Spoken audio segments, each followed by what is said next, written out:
Hello everyone, welcome to my YouTube channel. आज जो हमारा टॉपिक रहेगा वो रहेगा प्रोसेस ऑफ सिलेक्शन का। ठीक है, तो सबसे पहले हमें ये जानना होगा, जैसे अभी हमने रिक्रूटमेंट की भी बात की थी, अभी हमें ये जानना होगा कि प्रोसेस ऑफ सिलेक्शन से पहले व्हाट इज सिलेक्शन। सिलेक्शन क्या होता है? Fine. So selection is the process of we can choose the most suitable candidate within the organization or outside from the organization for the current position or the future job। यानी कि selection हमारी वो चीज़ होती है जिसके लिए हमें एक मोस्ट सुटेबल कैंडिडेट को चॉइस करना है हमारी ऑर्गेनाइजेशन के अंदर या ऑर्गेनाइजेशन के बाहर, जो हमारी करेंट जॉब है या फिर हम फ्यूचर में जो जॉब लाना चाह रहे हैं अपनी कंपनी में। Very simple.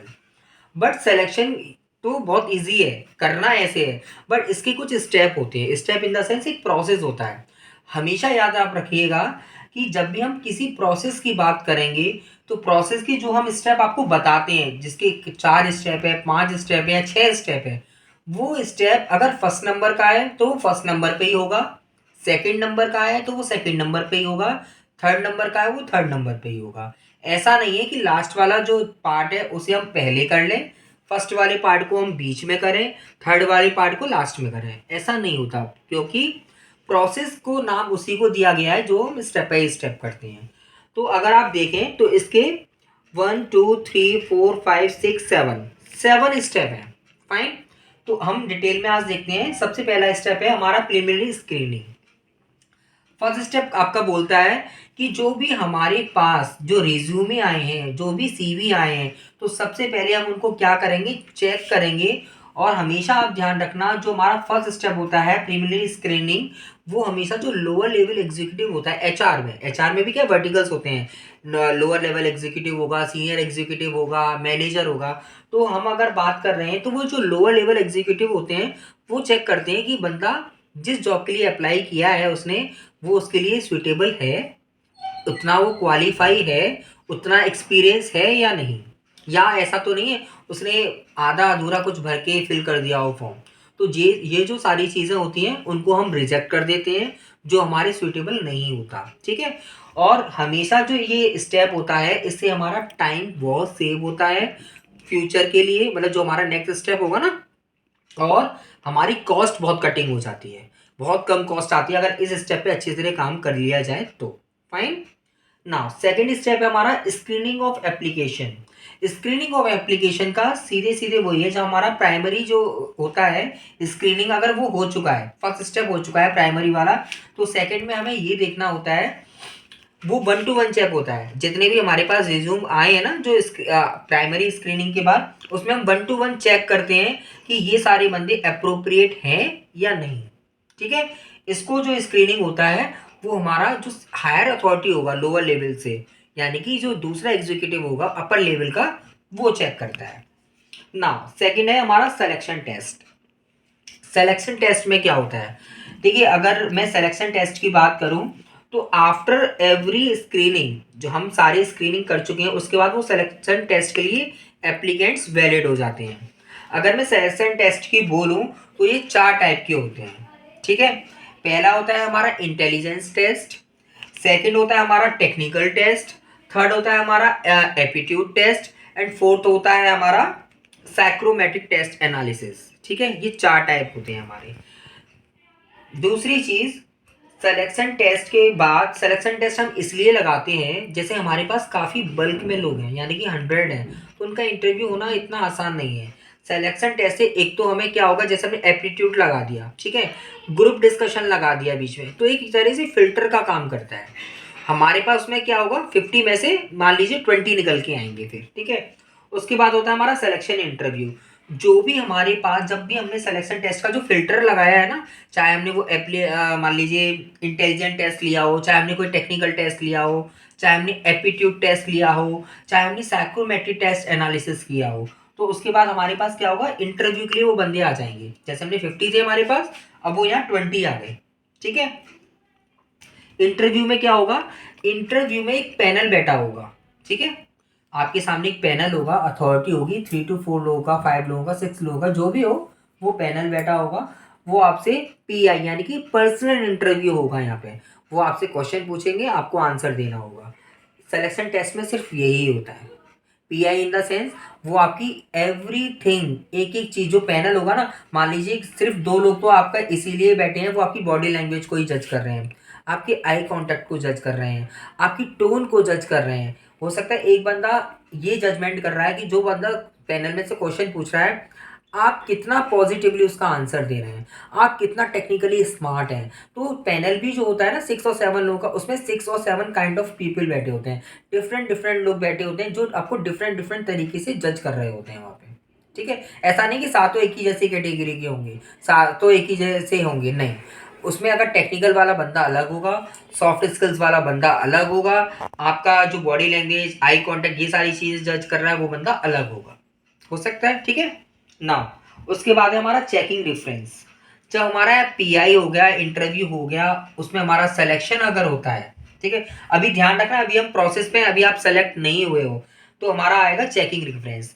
चेकिंग रेफरेंस कहता है, वैसे इसका जो रूल होता है वो 2 का रूल होता है। ठीक है, इसमें हमें 2 रेफरेंस चाहिए होते हैं। जैसे मान लीजिए आप एक्सपीरियंस है, तो 2 का जो रूल होता है वो ये होता है कि आपका जो लास्ट कंपनी है, आपको उसके 2 रेफरेंस देने हैं। आप कोई भी वो 2 रेफरेंस दे सकते हैं। आपका सबऑर्डिनेट हो सकता है, आपका पीयर हो सकता है, मीन्स जो आपके साथ काम कर रहा है, इवन आपका जो मैनेजर होता है या कंपनी का, मान लीजिए आप सीईओ है, ओनर है, कोई भी है, आपको 2 रेफरेंस देने हैं। जिनके बाद काफ़ी सारी जो कंपनीज होती हैं, बड़ी कंपनीज होती हैं, मल्टीनेशनल कंपनीज होती हैं, वो थर्ड पार्टी चेकिंग के लिए रखती हैं। यानी कि रेफरेंस चेक जो होता है ना, वो थर्ड पार्टी को रखती हैं कि आपकी वो इंक्वायरी करके लाए या वो कॉल करे कि फॉर एन एग्जांपल कि आपके पास लास्ट ये बंदा है, इसकी एम्प्लॉय आईडी ये है, ये बंदा काम करता था इस डेजिग्नेशन पे, कि ऐसा बिहेवियर था, ऐसा तो नहीं है कोई क्रिमिनल केस हो उस पे, ऐसा तो नहीं है कि इसका बहुत ज़्यादा हार्श बिहेवियर हो आपके साथ। तो ये सारी चीज़ें नॉर्मली वो लोग चेक करते हैं, by call, by message, by email, और मे बी कभी कभार मैनुअली भी चेक हो जाता है। ठीक है ना।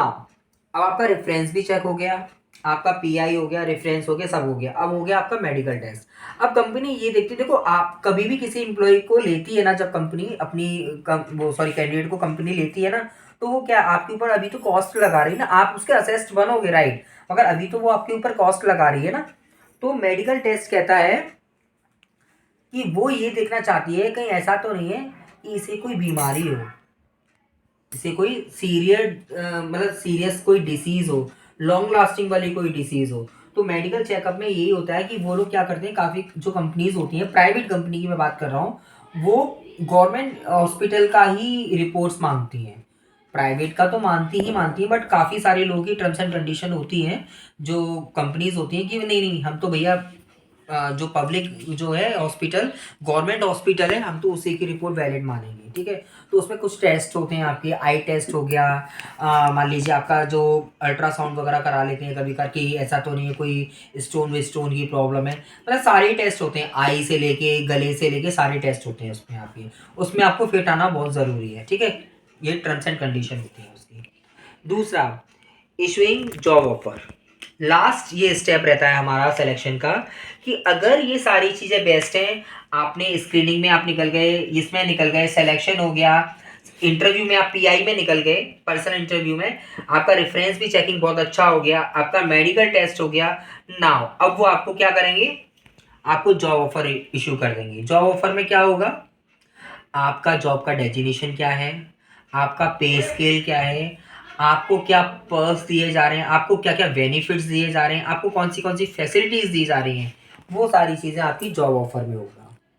ठीक है, आज मैं आपको एक चीज़ और बता रहा हूँ वीडियो के एंड में, जॉब ऑफर होना और अपॉइंटमेंट लेटर मिलना, दोनों ही चीज़ें बहुत डिफरेंट हैं। जॉब ऑफर आपके पास सेम टाइम में काफ़ी हो सकते हैं, आपने इसमें इंटरव्यू दिया, आपको जॉब ऑफर मिल गया, आपने दूसरी कंपनी में इंटरव्यू दिया, आपको जॉब ऑफर मिल गया।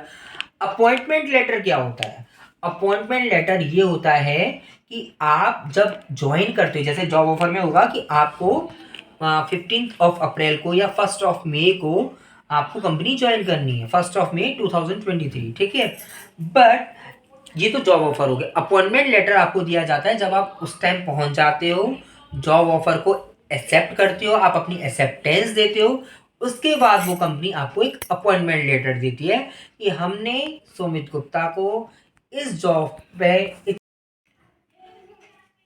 सो आई होप आपको क्लियर हुआ होगा कि जॉब ऑफर और जॉब अपॉइंटमेंट लेटर में क्या अंतर होता है। जॉब ऑफर हो गया कि आपने सारी चीज़ें चेक कर ली, मेडिकल टेस्ट हो गया, आपको कंपनी ने जॉब ऑफर कर दिया, आपको ऑफर लेटर इशू कर दिया, इसे हम ऑफर लेटर बोलते हैं, ठीक है। बट अपॉइंटमेंट लेटर क्या होता है, जिस टाइम हमने आपको बोला है कि आपको मान लीजिए 12 तारीख को रिपोर्ट करना है, 12 अप्रैल को रिपोर्ट करना है या 1 अप्रैल को रिपोर्ट करना है, ठीक है। आप 1 अप्रैल को वहाँ पहुँचे, आपने जॉब को एक्सेप्ट किया, आपने वहाँ पे अपनी एक्सेप्टेंस दी कि मैं तैयार हूँ, आपने ज्वाइन कर लिया, देन आपको वो अपॉइंटमेंट लेटर इशू करेंगे कि हमने सुमित गुप्ता को as a HR manager appoint किया है, इस पे स्केल पे किया है, ये सारे बेनिफिट्स हैं। वो पूरा सैलरी का जो चार्ट होता है ना कि सैलरी की क्या है, वो सारा चीज़ें आपके अपॉइंटमेंट लेटर में, ऑफर लेटर में सब कुछ होता है। अपॉइंटमेंट लेटर हमको जब ही मिलता है जब हम जॉब लेटर को उस टाइम जाके वहाँ एक्सेप्टेंस देते हैं, उसके बाद ही अपॉइंटमेंट लेटर इश्यू होता है। इस चीज़ को आप ज़रूर ध्यान रखिएगा। काफ़ी सारे लोग ऑफर लेटर और अपॉइंटमेंट लेटर को सेम समझते हैं। Thank you so much. अगर आपको मेरी वीडियो अच्छी लगती है तो प्लीज़ प्लीज़ प्लीज़ आप मेरी वीडियो को लाइक कीजिए और मेरे चैनल को सब्सक्राइब कीजिए। मैं ऐसे ही वीडियो आपके लिए लाता रहूँगा। Thank you so much.